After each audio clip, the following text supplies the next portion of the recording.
Okay, hello. Welcome to the second episode of Lombardi Sweep. The Buccaneers just won the Super Bowl. The NFL is in a whirlwind with players unhappy, wanting to be traded. And meanwhile, the Green Bay Packers hired their defensive coordinator, but they've been pretty quiet ever since. We'll dive into that in a second. But first, joining me, same as last week, we got Luke, Trevor, and Janet, who is apparently in an Arctic storm in Texas. It seems like t-shirt weather for Wisconsinites, but she's posting videos of her bundled up. Care to defend yourself, the Packer Nation? It's gonna snow, guys. It's gonna snow. Oh no. God forbid. Yeah. It's not going to reach positive temperatures here for like a week. Geez, yeah. Oh, well, at least, I don't know. When's Groundhog Day? Did that go already? It already happened, yeah. It was basically, is it sunny, And if it is, then we have winter. That's basically how it works, so. Well, damn. Okay, well, there's nothing to look forward to. Anyways, this is Lombardi Sweep. If you're watching over on Twitter or the Flurry Sports YouTube channel, I'll let you in on a little secret here. Lombardi Sweep as an audio podcast is now available on Apple Podcasts, Spotify, Google Podcasts, Podcast Addict. So our job on this front is complete. It's done. It's done. We're handing you the baton. It's your turn now. Go wherever you listen to podcasts. Go subscribe. Follow Lombardi Sweep. We'd really appreciate it if you gave us a 5-star review. That actually does help a lot, especially in these first couple months. Helps us get on the new and noteworthy page and other leaderboards and stuff like that. So please go do that. Actually, show a little bit of hustle. Create a bunch of accounts. Do it on everywhere. You probably have a separate email address you're not telling people about. Review us there. Use it for good. If you're thinking about this is a 1 or 2-star podcast, I appreciate you listening, but keep the opinion to yourself. We only want 5-star reviews here. And if there's good ones, we'll read them on the podcast too. We'll give you a little shout out. Yeah, and people make separate emails to get more HBO Max accounts, so you can definitely make more for Spotify and Apple accounts. I support it. As many as you. I got like 20 for like every Flurry Sports thing. So, hey, we're gonna have at least 20 reviews. I can tell you that much. But speaking of reviews, this is a professional podcast. That was a professional transition right there. Packers just hired their defensive coordinator, and we're going to give our reviews on what is the new hire here. And to me, I guess it seemed like a panic hire. It's like Matt LaFleur had an assignment due on Monday, and he had all week to work on it, and he thought he could get it done in a night. When Jim Leonard, he was thinking, oh, Jim Leonard's a Wisconsin kid. His family's here. He grew up here. Hell, his brother works for a UW school. It's his dream job. He's going to accept it. He didn't. He turned LaFleur down. LaFleur didn't have any more time to interview anybody else, and he told Gutekunst that he was going to have his DC by tomorrow, so he hired the guy who he had the most experience with, and that is, unfortunately, Joe Barry. Before I give my opinion, and we're going to hear from the other three first, so you don't have to listen to me the whole time, I'm just going to give some objective facts about Joe Barry. Like, we can't dispute these. Joe Barry played college ball with Michigan and USC. So first off, that's strike one. Not showing loyalty to his school, also two shitty schools that I hate as a Badger fan. I don't like that, but I digress. He had a bunch of small coaching gigs, started out as a linebackers coach for the Buccaneers under Tony Dungy, was retained by John Gruden. He was named then the defensive coordinator for the Lions in 2007 and 8, finished dead last in both years for total defense, 23rd for run defense in 2007 and dead last in 2008. He returned to the Buccaneers as a linebacker coach, then USC, then the Chargers, then was defensive coordinator for Jay Gruden with the Washington Redskins at that point in 2015-16. Finished 26th and 28th in total defense, 26th and 24th in run defense. He has since been a linebacker coach and assistant head coach, most recently with the Rams. And obviously he worked with Matt LaFleur there. So, Luke, I'll turn it to you first. What were your initial thoughts when you first heard that Joe Barry got hired for the position? And after, at the time of recording, it's been about a week. Now that it's simmered, has your thoughts changed at all? Yeah, I'll first start off by kind of relaying this back to our fantasy football show. Zachy said it was kind of like almost like an urgency, not even an urgency hire, but like a last second hire where he didn't really know what to do. It kind of feels like Sunday, like all week you're waiting if your number one receiver is going to play. He's questionable. Saturday night he's still questionable. Sunday morning comes around, you wake up at 11:50 and he's out, and you have to put someone in. That's what it felt like to me. But Joe Barry, it just seems, when you're on a Lions team that goes 0-16, it's tough to find another coaching gig, especially one as major as a defensive coordinator gig. So that part I don't like. What if I'm looking on the positive side here? I guess I do like that he kind of has experience with inside linebackers, kind of a position that the Packers have seemed to not, be fully inept at. So maybe some strides can be made there. But Zach, my opinion hasn't really changed. It's still something that I don't like. When we talked about it last week of who the candidates were, I didn't really like any of those guys either.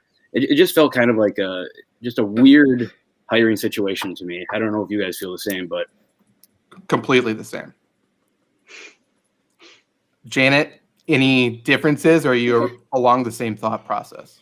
Okay, I have pros and I have a cons list. Okay. At first, I was a little upset because, I have been to a Lions game that was probably 2018.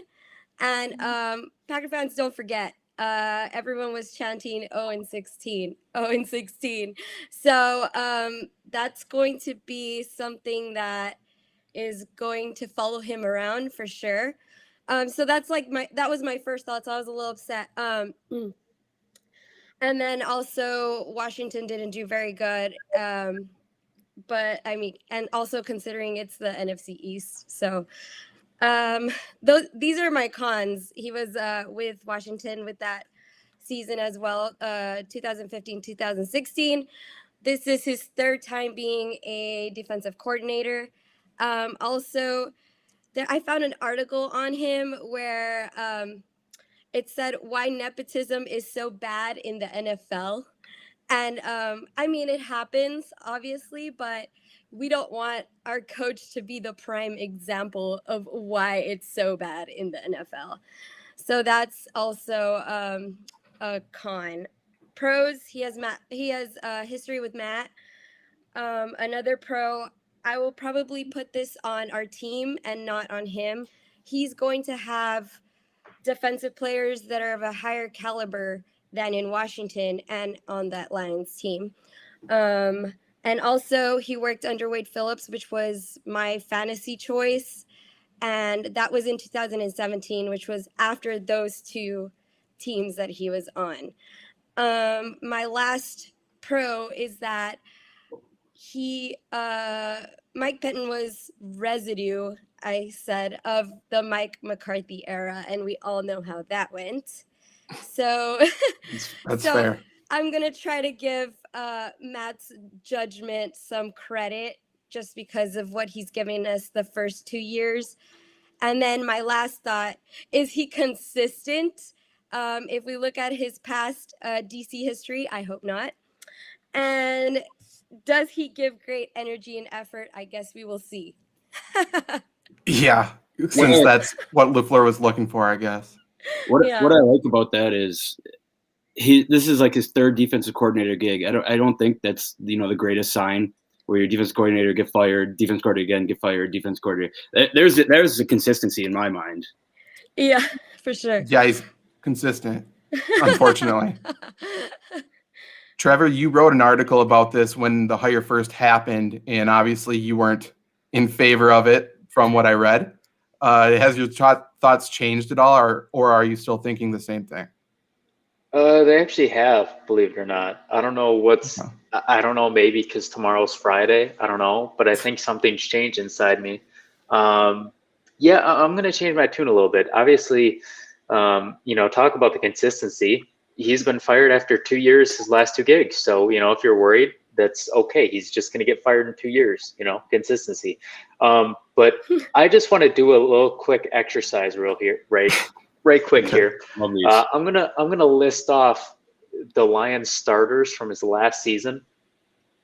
You tell me if you know any of these idiots, because I know one.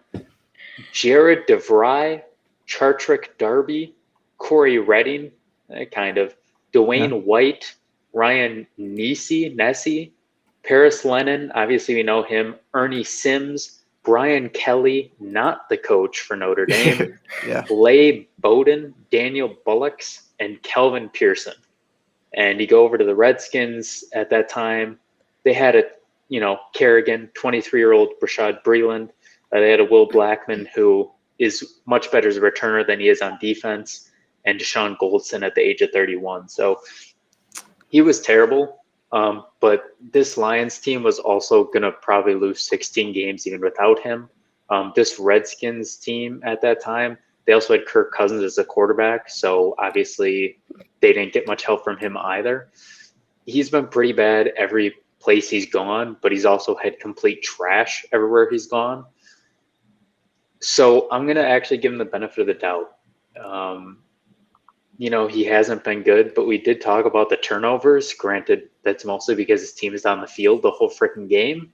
But, I'll give him benefit of the doubt. He's got some real guys now. He's got some ball hawks. Rashawn Gary is looking really good. I think during the draft, obviously this is different, but during the draft, free agency, they're going to be looking defense. So, I'll give him a little benefit of the doubt here.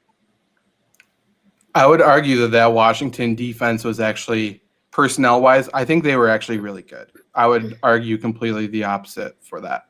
Detroit, there's no mistaking those guys sucked. You're fully right. They would have gone 0-16 regardless. But, I mean, Deshaun Goldson, William Compton, Rashad Breeland, Will Blackman, D'Angelo Hall, Chris Baker, Brian Kerrigan, Mason Foster, Pot Roast, Terrence Knighton. They couldn't stop the run with Pot Roast in the middle. That's a red flag right there. Rookie Jean-Francois, Stephen P., Quentin Dunbar. I think they were actually pretty good. Not statistically, not performance-wise. Certainly better than the Lions. I would say they're better than 26th or 28th, whatever they were ranked, at least. I'll say that much. But, okay, so I unfortunately will admit that this guy's made me lose some sleep over the past couple of days because I'm a lunatic and kind of went down a rabbit hole, watching old interviews, reading old articles, watching old film from his terrible teams. I've talked to a couple people that have worked with him. So excuse me to rant for a second here, because I think Janet hit it with nepotism that surrounds the league anyways.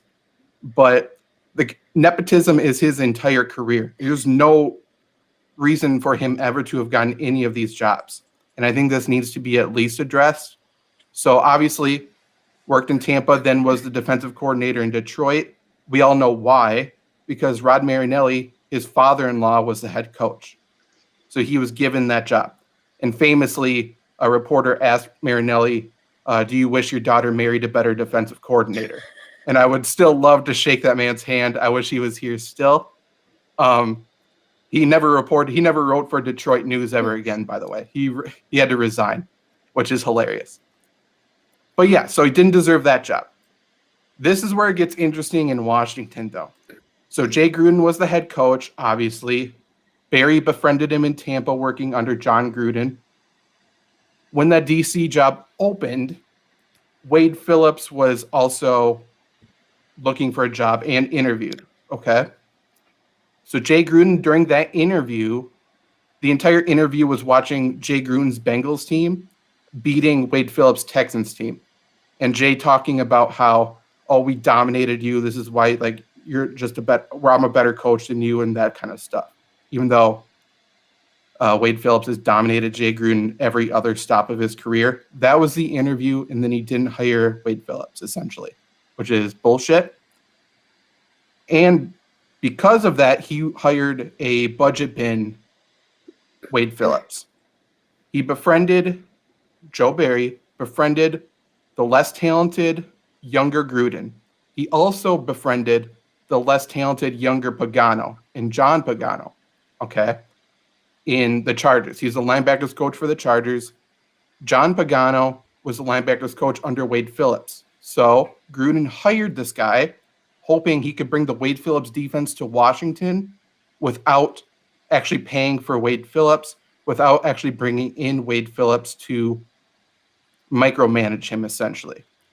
So, and we know how that worked out. It didn't work out. He couldn't learn the Wade Phillips system from a third party, which, duh. But the funny thing is, now he went and coached under Wade Phillips afterwards with the Rams. So now the question for us as Packer fans is, did he finally learn the Wade Phillips defense? Like, is he actually going to be a competent defensive coordinator now and know that defense? That's to be seen. Who knows? I would say no, but who knows? But now we should look at that, pattern here. He got the first job given to him. He befriended a younger, less talented brother in Jay Gruden, got that job. Befriended the younger, less talented Pagano. And then working for McVay, he befriended a younger, less talented coach there as well, who everyone views as the younger brother to Sean McVay, and that's Matt LaFleur. Like, there's no question about that. So is this just the third exact example of the same pattern happening again? And that's what I want to ask you guys, because to me, it just seems clear as day, and it really bothers me. I really, really hate this guy. It's really pissing me off. What do you think he's possibly changed? Do you think we should give him the benefit of the doubt, or no?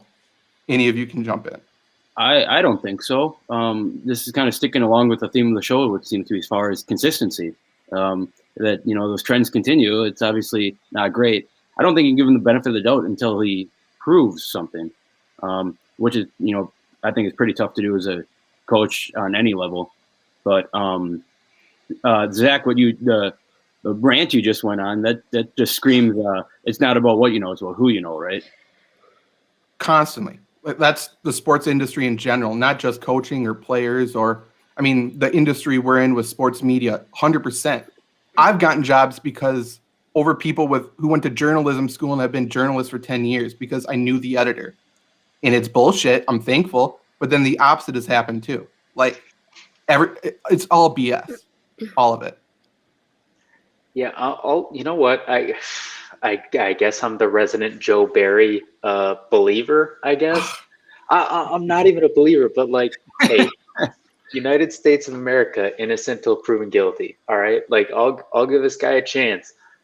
He's gotten chances though. Okay, the Lions shouldn't count. Okay, if anything, the Lions are sending somebody to die. First of all, they got worse. They got worse when he was there though. Okay, you know what? I'm still gonna believe in this guy. Look, I do not like the signing. I don't like the hiring, but he's our guy. He's our guy now. We might not like it, but guess what? I mean, what did we see in the Super Bowl? We saw that the Packers are unequivocally the best team in the NFL. You can't argue it. The Buccaneers beat us, yes, but did the Packers screw up at pretty much every turn? Also, yes. This team, truly, I do believe, is the best team in the NFL. Not even my bias. So what does Joe Barry have to do? He just has to not completely screw up everything. I think the Packers are going to get some personnel back. Look, I got to believe in this guy. And out of everything that went the complete opposite way in sports and in just pop culture, social media, everything over the last 2 years, is it that crazy to believe that this guy can turn into something decent here? It doesn't look that way, but you know what? I'll give him a couple weeks. I need to see his introductory press conference, because if he says the exact same thing, he says the same 3 or 4 lines in every interview I've ever seen. And I've seen too many of them over the past couple days, like I said. He says the same thing every time. And honestly, he says the exact same thing Matt LaFleur said in that press conference. He wants energy and enthusiasm from his players, which means nothing. And but you that's don't? I want players to play good. I don't give a shit about energy. It's so stupid. what this Yeah. guy's philosophy is, though, if we want to get into like how he's going to coach or change this, and he said this a bunch of times too, he wants to bring a ton of pressure to get sacks and tackles for losses, which is okay. In a nutshell, I mean, that's Wade Phillips as well. That's fine. But that's the opposite of what Penton did this year. That's what Penton is normally. Penton barely blitzed this year, which is both good and bad. Like we didn't have a pass rush, and we can get to that later. Like that's in one of my points for the next segment. But at the same time, his hands were kind of tied. You're picking your poison. With Barry here, we're going to bring blitzers. Our run defense is going to go down because if we bring blitzers and don't tackle them, then we're screwed. Our big plays are going to go down because we're not going to have people in coverage. And if they get behind us, then we're screwed. But our turnovers are going to go up. So pick your poison. But we know what we're going to get from him, essentially. And this is where I think I can change your mind already, Trevor. This is what I want to say. Yes, I think I can do it. Because We'll see. Personnel-wise, we're going to get people back, right? Mm-hmm. Salary cap going down. Packers have a lot of really, really tough decisions to be made, obviously, with free agents and stuff. There's one player on the Packers defense that I think, after speaking with you for the past few months now, getting to know you, I think there's one specific player that you want gone more than any other. If there's one cut you want to see, you want the Packers to do. This up. You better not mess this up. If there's one cut, who do you want most right now? I want you to tell me who you think I want most. I think you want Preston Smith cut. No. No? Look, I want him cut. Dean Lowry's ass needs to go fast. Like, his ass should have been gone yesterday. Dude is big, white, slow. He cannot generate pressure for the life of him. He is worthless. No, look, I'm not trying to hate, but if you're from Northwestern, I'm sorry. You're probably not that good. Okay, so just get him the hell out of here. Okay. I'm so happy you guys said Preston Smith and Dean Lowry over who I thought you guys were going to say. Kevin King's gone. Good. He's a free agent. He's gone. Get him out. Well, he's coming back. No, If please. Joe Barry Luke, fights for him to come, he's done in my book. I truly believe that me just standing stationary in zone could have yielded a better passer rating than Kevin King in the NFC Championship game. Do you remember how much money the Packers saved from cutting Lowry versus Preston Smith? I think I can Preston look really Smith was quick. like $8 million. Yeah, I knew that for sure. I have it right here. Dean Lowry, how much is he going to lose? Dean Lowry's cap hit is 6.3. If they cut him, it goes down to 3, so 3.3 million. Preston Smith, his dead cap is 8. His cap, if you keep him, is 16. So about a $5 million difference. So taking money into account, does that change your mind with Preston Smith or no? No, because Dean Lowry is so worthless that it makes up for the extra $2 million. Okay. Well, I mean, that defeats my point, but I was going to say most Packer fans want Preston Smith gone, which he's getting paid I like him as a player. He's getting paid way too much. The guy who drafted him is Joe Barry, so he's for sure going to be here. Joe Barry drafted him with Washington. He's a linebackers coach. He fought for him to be drafted in the second round. He loves him.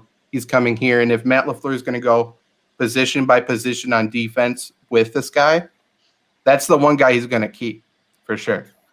I'm fine if they don't have his ass in coverage against wide receivers like that. Like no one's going to be covering. You're fine. He's going to be rushing the passer. As long as he is not in coverage on 3rd and 3 or long shot situations, that's fine. That's fine. Okay. Well, you'll get your wish because both the Smiths are going to be coming every single down, guaranteed. Is there anything else you guys want to say about this guy? Yeah, I'll bring up something just to look on a lighter note. I think my brand so far has been that Davante Adams is like God. He's like one of my favorite players in the NFL, maybe of all time. With Joe Barry as defense coordinator, that just means more touchdowns for Davante Adams. I can pretty much guarantee it. Yeah, because Aaron Rodgers in the offense needs to average 40. Yeah, I think we're looking at like 23 to 25 touchdowns this year from Davante Adams. Honestly, not unrealistic. So that means 23 to 25 shotguns of beer. Okay, you heard it here. At least we got a silver lining there. Okay, so we talked about the Super Bowl a little bit. Obviously, shitty game overall, but it has to be sort of a gut punch, at least to me it was, watching it, because I think every Packer fan felt we would have won if we were in there. The Chiefs obviously were terrible. Like, they had nothing. They had zero offensive line. So, with that being said, for this segment here, each of us are going to say 3 things, what the Packers need to do, fix, address, what objectives, whatever they need to complete this offseason to get this team to the Super Bowl. I have a feeling we'll probably have some similar ones, but Luke, I want you to start us off. What are 3 things that the Packers need to do this offseason? So from what I think that the draft, as far as the draft goes, I think offensive line and defensive line need to be like addressed immediately. I think offensive line is kind of like 3-point shooters in basketball, where I don't think you can ever have enough offensive linemen on your team. Because they're going to play every down. They're going to take the grunt of the hit from blitzers, from these huge defensive linemen, and you always need the next guy to step up. So that'd be my first one. And I don't know, for like these good teams, Super Bowl teams, they always seem to have good pass rush, good defensive lines. I know that are making the step there, but they get that one more guy. I think it becomes a problem for other quarterbacks. I've been saying it all year. I've been saying it since the draft last year. I still think we need a vet number 2 receiver. I just something about Allen Lazard and Marquez Valdez-Scantling running outside of Devontae Adams still doesn't comfort me. I want a guy who I know is going to catch the ball, who I know is going to put 2 hands on the ball when they get into contact. And number 3, I think, is I don't think that Matt LaFleur needs to hammer the run as much as he does. I think Aaron Rodgers is one of the quarterbacks that can, doesn't necessarily need a run to set up a pass. I think it's depending on what they do with the running back situation, Aaron Jones, Jamal Williams. I think those little short, swing routes to him, that kind of works as a run setting up, as well as, those short, quick passes to Devontae Adams, whether it be on one side. I know they did a lot with Randall Cobb, but kind of like Sean McVay's Rams offense. I think that works too to set up, a run. That's fair. I need to look and see how much they ran off of play action this year, just because I think I think for sure they were top 5 for that. I mean, it's just a really big part of the offense, but you're right where those really short, quick passes could set up and serve as the same thing. That's fair. Janet, what do you think? Okay. My first one is going to be special teams. Third worst in yards per punt return. Second worst in yards per kick return.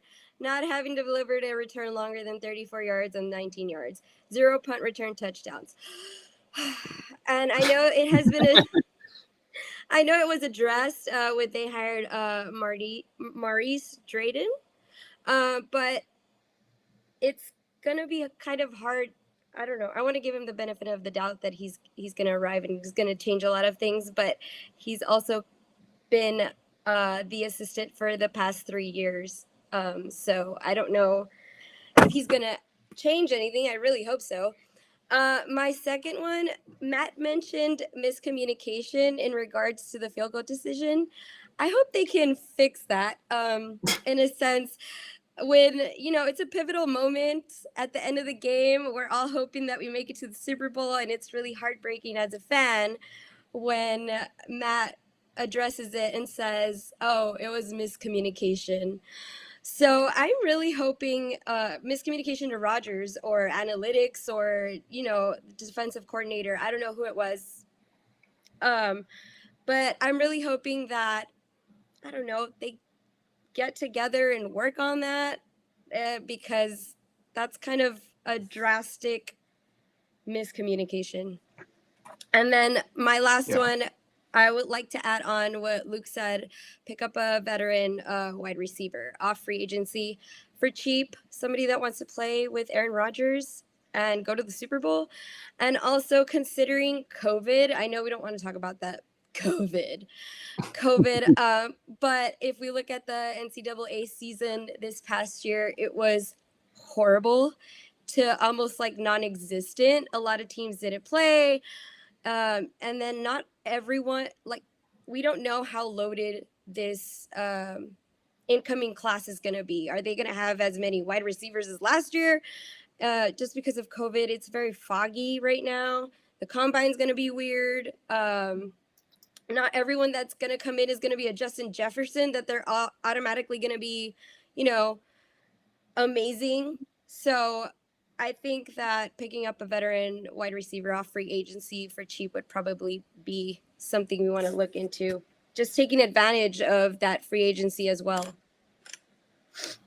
They are thinking that this wide receiver class is going to be even deeper. Like the next several years, it's going to be just because the way like high school football's changed. Apparently, they think it's just going to be the same super deep classes, which is interesting. Yeah. But Luke and Jana, you both said veteran receiver. Is there any names, not to put you completely on the spot, but any names that pop into your mind that you are thinking as dream candidates for the Packers to go after? I mean, I said it last week, Josh Gordon. Like, I think I'm serious about this. I think the guy can still. I know. He needs to get out of Seattle because Seattle's just. I don't think they're that good of a football team.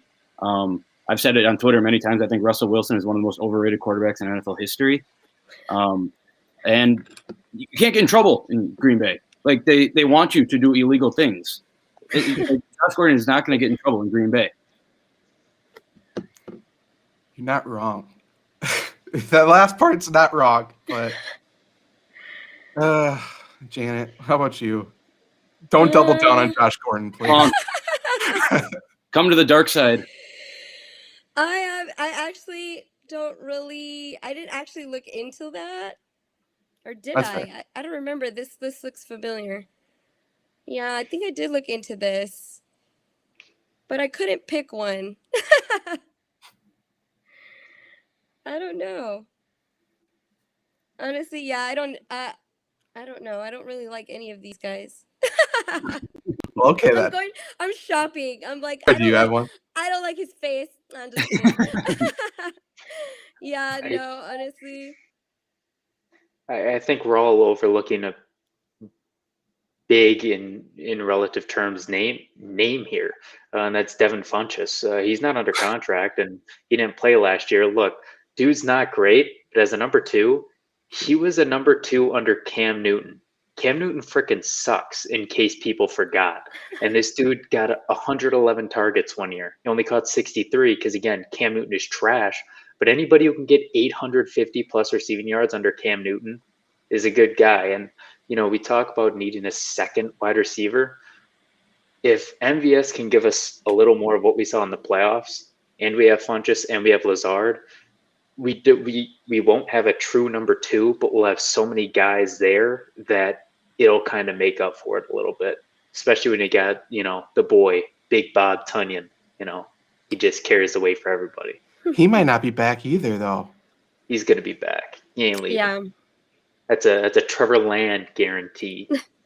First one of its kind. How much are they going to pay him, though? Because someone's going to pay him. They'll pay him, in like beer. They'll give him like a plot of land that's worth a lot of money. I don't know, Zach. All right, let the big wigs decide that. We're going back to the 1800s, paying people in land. Yeah, you can buy like a plot of land in Scotland, and like someone with someone with like a kilt takes a picture of it that I'm sure they've sold like a couple 100,000 times already. And you become a lord. Yeah, it's actually Ireland. Really? Yeah. Ireland? Okay. It's Ireland because when I went, actually, one of my students told me, and he was like, "Did you buy the little plot of land before you, like, are you going to go visit your piece of land in Ireland?" And I was like, "No, what?" And then he explained to me that you could buy like a little square and it's like a field where people buy. Wait. So you get to be a lord? Yeah. You get a certificate, yeah. Yeah, you get a certificate. I know what Luke's doing this weekend. All right. But Luke, I hate to do this to you, but before I go into my three main objectives, you talk about you're serious about Josh Gordon. No offense, but you're also serious about Kevin King. So, it's, Well, Kevin King, I have a little more personal relationship with, but that's besides. okay. Okay, fair. I think the number one thing is I think if you're the Packers, I think you let Aaron Jones walk. I think you let him walk immediately. I think the fact that he hasn't been told to walk, not told to walk, but told that we're not going to bring you back is kind of sad. Having the best running back in football is amazing, but look at Saquon Barkley. If you don't have an offensive line, it really means absolutely nothing. You can have Jamal Williams, Aaron Dillon. I don't know how likely it is to happen, but there's some rumblings about James White wanting to come to Green Bay. If we can sign him for a veteran minimum, something like that, that would be nice. 3 tandem, but even with just Jamal Williams, you can bring him back. Aaron Dillon, that's good enough. Number 2, first 5 rounds in the draft, you should not be taking anything outside of defensive players and possibly wide receivers. Our offensive line was pretty good. They were not good against Tampa Bay. But even with Bakhtiari out, they looked good against the Rams. The Rams aren't the best defense, but they're good enough.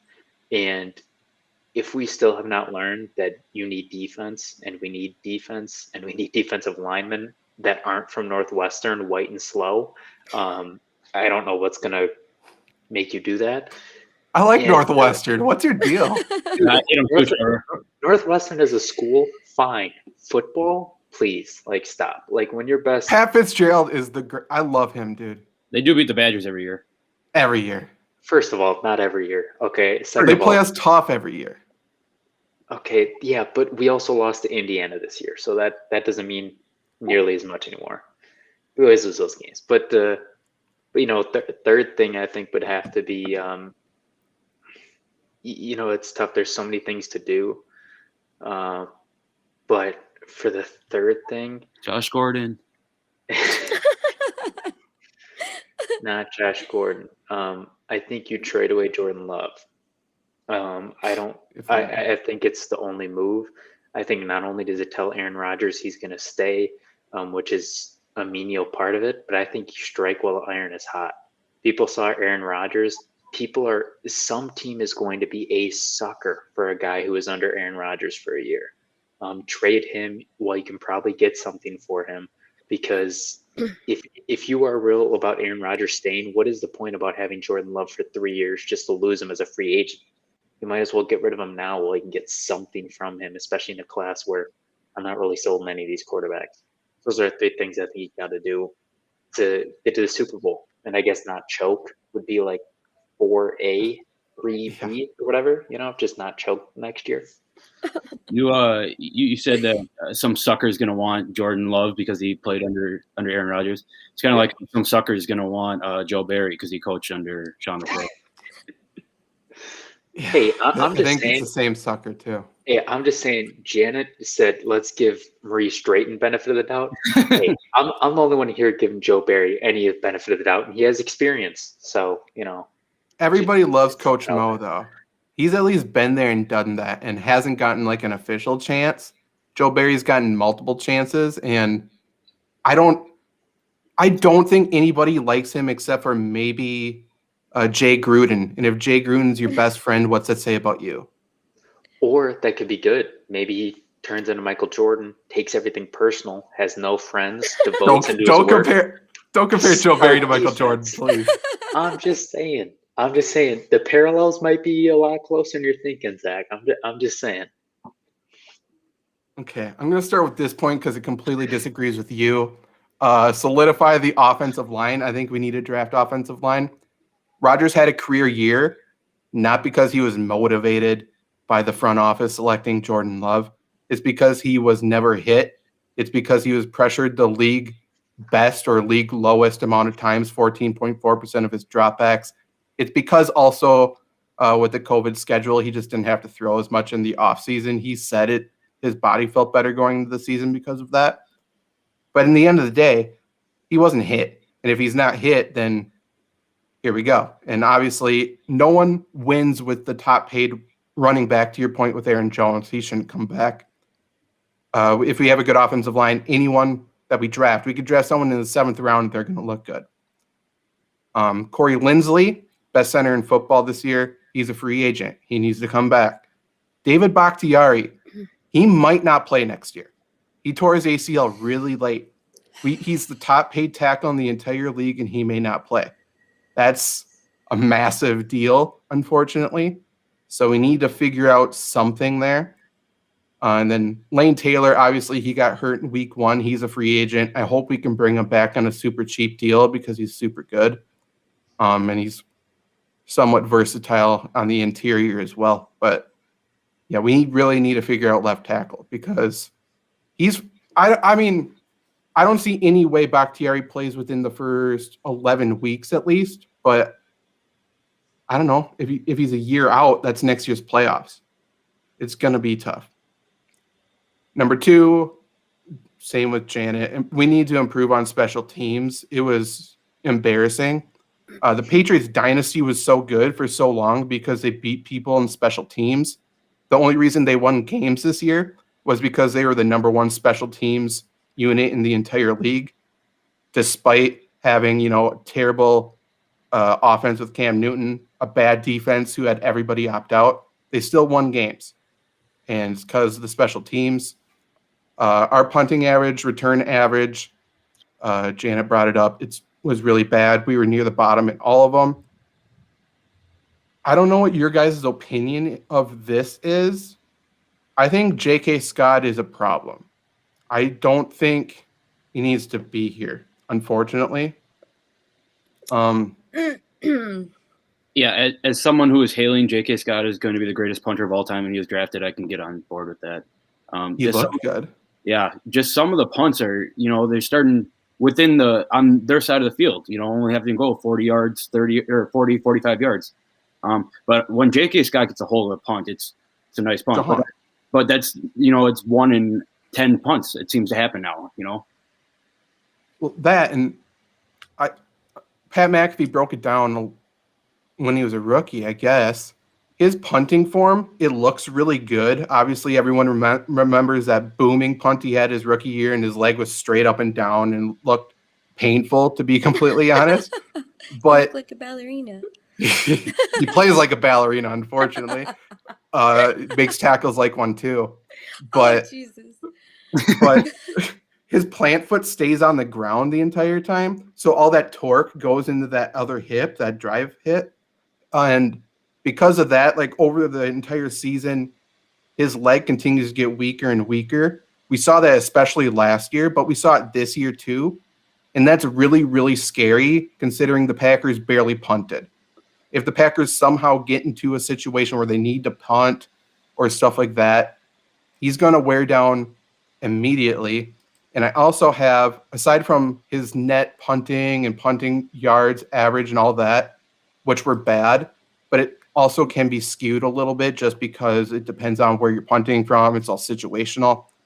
But the Packers also ranked 22nd in the percentage of punts that landed inside the 20, which is really bad. Like if we can't get a punt inside the 20, we can't flip field position. There's been plenty that have been shanked. There's been plenty that have gone through the end zone. And you can't do that. If you give teams a free 25 yards, they're going to start or they're going to have a scoring drive. And that was extremely evident in the NFC Championship game. I think Buccaneers starting field position was like the 40-something. And it was pathetic. And I guess I have 2 here for this last one. They're both defensive related. One kind of supports Joe Barry, so I'm going to ignore that one, I think. No. You ain't capping out after this. Come on. Don't be partial. Okay. It sounds like I'm supporting the decision to hire him because it's what he's done, kind of. It's what he's done best. Not good, but best. The defense needs to generate turnovers. Packers were number 1 in giveaways this season. Obviously, Rodgers didn't throw interceptions, but they were only 6th in turnover differential. They were tied for 18th in interceptions. They were 24th in hurry percentage, 28th in knockdown percentage of quarterbacks. And it's pathetic considering how often the Packers had teams in obvious pass situations. That needs to be higher because we can send blitzers and stuff like that normally if we know they're going to pass, and we still couldn't get pressure. Penton didn't blitz very often because we didn't have super strong blitzers, and we didn't have any good coverage guys. So he was kind of picking his poison. I understand it. He still should have blitzed more, but it's tough. And if you can't get a pass rush and you play zone, you're not going to turn over the ball.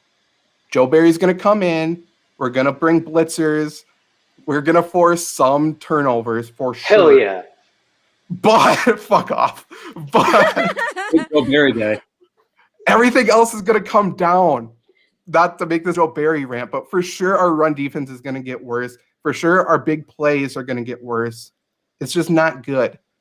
But okay, I'm going to tie this into my other point. The Packers need to address cornerback. That's the most important position on this team that they need to address, in my opinion, on defense. Outside of offensive line, they need to address that. But the Packers faced 11 personnel this season 65% of the time. That's 1 running back, 1 tight end, 3 wide receiver, because Packers had to bring 3 cornerbacks on the field. They had to bring Kevin King, who's always out there. He sucks. And then Chandon Sullivan is horrendous. He's so bad. And if the Packers don't even have 2 good cornerbacks, we're going to get absolutely destroyed. And by the way, we faced 11 personnel the 5th most times in the league. Most of the reason is because of that, what I just said. Also because Packers were up and teams were in must-pass situations, obviously. So they needed wide receivers on the field. But we need something. I don't know if it's a veteran that we need or if they need to draft a cornerback high. I'm fine with either. I have no faith that it's going to work anyway. So I guess I don't really care what happens. Bring Kevin King back for all I care. Make Luke happy. It doesn't matter. At least Kevin King can stop the run, I guess. It will matter. I would just like to say I do not appreciate this Chandon Sullivan slander. No time. He's bad. Hey, I'm just saying I have a soft spot for Chandon Sullivan. Okay, at least sometimes he looks competent and not like he's going to get injured. It's not often, but sometimes. He doesn't look like he's going to get injured. You're right. Kevin King's always injured, at least. That's the other frustrating thing. It's either injured or he's on the field. He's giving up big plays. Yeah. I can't take it. Josh Jackson's the 2nd best cornerback on the team, and it's not even close, at least in terms of coverage. But yeah, those are my 3, I guess. 3, kind of 4. I don't know. Wide receiver wasn't high on any of our list, which I think is kind of interesting, just because that was what most Packer fans were vocal about last offseason in terms of getting angry. And after this year where, I don't know, is anybody sold on either Lazard or MVS being a number 2 guy? Because I don't think they proved anything, so the Packers are in the same situation. Totally agree. 100%. You know what? I'm Mr. Positive today. That's a first. Hey, when it comes to Todd Gurley, I'm always positive. There's a little Todd Gurley reference. MVS looked damn good in the playoffs. He did. Like, one of the plays that I think a lot of people are not going to look at enough is the play late in the 4th quarter. I think it was 1 possession lead, maybe it was the 3rd, got the catch and made moves, got the first down, kept the possession moving, no 3 and out. They score a touchdown, game's over right there. He is the most frustrating bastard on the field. There is no doubt about it. He is the bane of my existence. But if he plays like he did in the playoffs, as much as I have yelled out his name and had nightmares about this bastard catching passes, I think he could be a 2. He could. Will he let me down? Most likely, because that seems to be what happens here. I'll give him benefit of the doubt. He looked damn good in the playoffs. He definitely did. My question, he's more limited than what Devontae was at the start of his career. But remember, Adams had so many drop problems early in his career. Do you think MVS's are worse? Just going from memory, I haven't looked at numbers or anything. Do you think they're worse than Devontae's or no? Devontae did have a pretty bad one that cost us the game against the Bears a couple years back. But I feel like MVS's are more consistently bad. That makes sense. Yeah. I don't think so. I think Devontae's were worse because, correct me if I'm wrong, but Devontae was a rookie when Jordy Nelson was hurt. Yeah, I think so. I think so. I think that's what did it because, they lost that number one receiver, the guy Aaron Rodgers had trust with. I'm trying to put it all on this rookie, which, obviously is hard as a rookie, but to drop passes as a rookie is not a great show. And I'm so happy they stuck with him, But Yeah. I think Devontae Adams now can make up for MVS's drops. And I think back then, we couldn't really make up for Devontae Adams' drops. That's fair. I'm trying to look up to see how many drops Devontae had early in his career. By the way, Valdez-Scantling in the regular season had 7 this year. Allen Lazard had 5 in 6 less games, which doesn't seem right, but it's apparently true. What year would I be looking at? 2014? Yeah, he was drafted in 2014. Devontae only had 4 that year. 2015, he had 10. Yeah, there it was. In 13 games. 2016, he had 9. 2017, he had 5.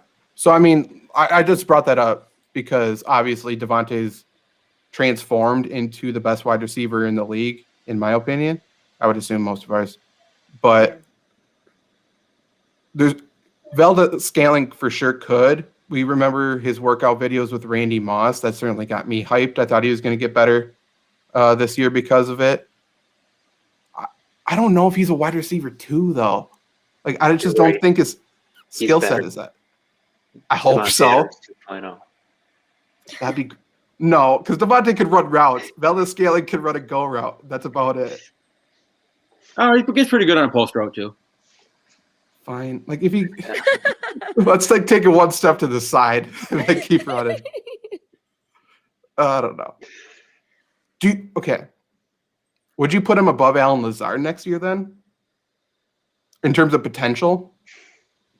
Yeah. Just because that deep play threat, I mean, he's so tall too. High point the ball, yeah. I think that's fair. I think he's better than Devin Funchess. I don't agree with that. Devin Funchess, baby. Yo, if Funchess, MVS, or Chandon Sullivan are for some reason watching this, notice how I'm the only person here sticking up for you, okay? Out of all the hate, I'm the only one here. I'm just pointing that out. You're not wrong. Whatever. Is there any other big points that the Packers need to address, do you think, to improve the team enough to make it to the next, make it the next step to the playoffs or Super Bowl? I think you're right. It would be great to trade Jordan Love. I just don't think they do it, I guess. So obviously Aaron Jones and Jamal Williams are in contract. Like their contract's up. Mm-hmm. They both walk. Do you think running back becomes a concern? Mm-hmm. If we don't draft well, but I just think it's so easy to draft running backs. Yeah. And I still feel like A.J. Dillon's a guy you can give the ball to 20, 22, 23 times a game. I think we need to bring back Jamal Williams, or we need to bring in a veteran, though. I think we need that pass protection and receiving threat. Yeah. Which Jones isn't. But if we got James White, I am fully on board with James White. Love James White.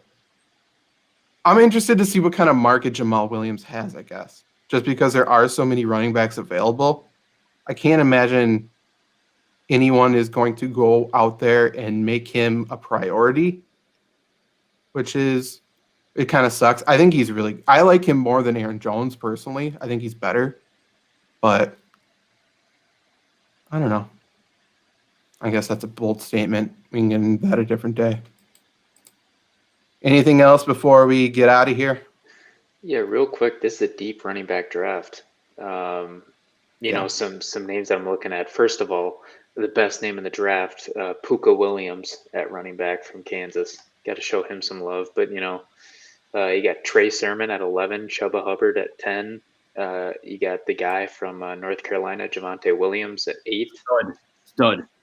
Yeah, I mean, you got some guys that can really step in. Like, to your point, Zach. I mean, I'd like Williams, but if you're drafting, we know Dylan can do it. So That's what worries me. Like, you named really, really good running backs, but those aren't late round guys. I'm worried they're going to pull another second or third round running back. And I think that's a complete waste of a draft pick. Personally, I don't think running backs need to be drafted in the first 4. Yeah. mm-hmm. Well, that was second episode of Lombardi Sweep. A lot of negativity out of me. I apologize. I don't know if that's going to change or not. Okay, that might be the first note card from Luke that I like. For those listening to the audio version, go to YouTube, the Flurry Sports YouTube, and watch that. And by the way, if you're listening, make sure to go subscribe on Apple Podcasts, Spotify, Google Podcasts, Podcast Addict. Rate us 5 stars, leave a review, and we will read it on future shows. Even if you give yourself a shout out, I will shout out whatever you put in that 5-star review. Do you have something to say? Yeah, I got one thing quick. Just going back to Groundhog Day. I really hate that we center on a groundhog to predict our future. Groundhogs are just glorified rats. Nobody knows what a groundhog looks like until February 2nd.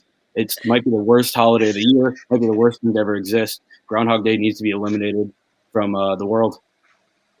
Luke, that is the best take I think anybody in the history of sports media has ever had. I am fully on board.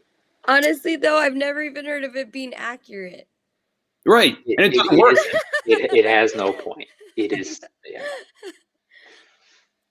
I don't think we can top that, so I think we're going to leave on that note. We will be back next week.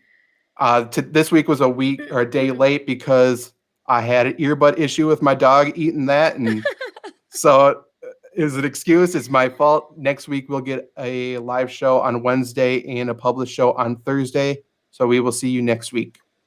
Bye.